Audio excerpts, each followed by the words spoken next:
Hiểu bên tôi á, hiểu là tài hay là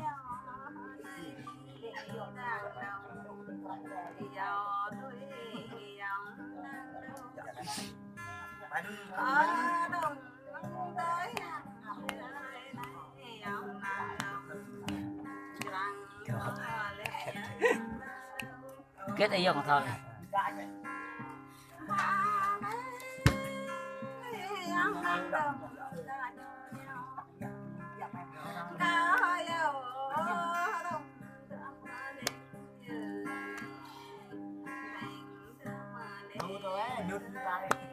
Mà kan lá vậy là đi từng là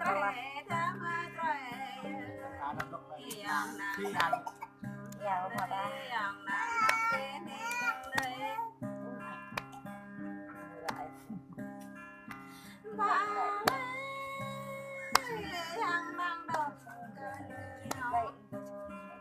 Nó tôi lấy hết rồi.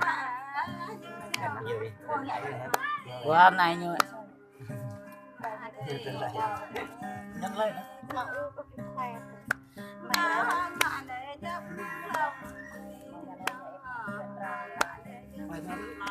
Hả? Quay. Quay. Thế, quay đi. Tìm đi nè. Còn quay.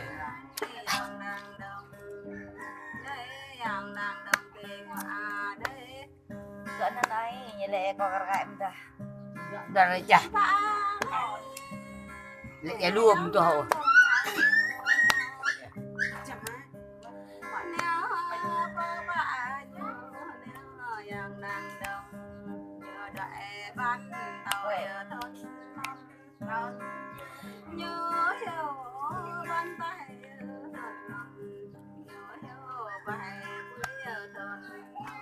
đang nhớ như lệ nè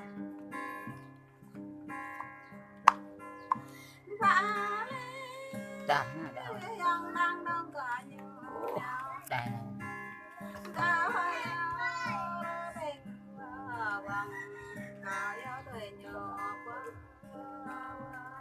Bắp nhây.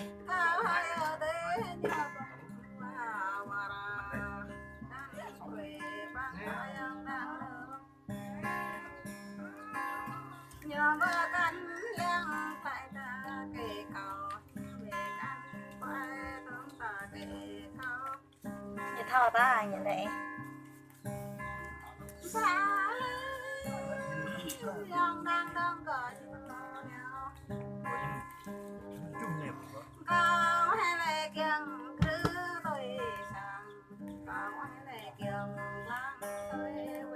ta nãy nuôi thao như lệ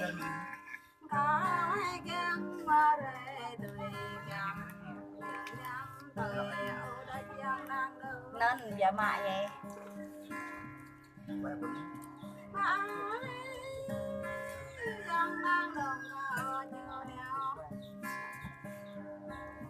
thân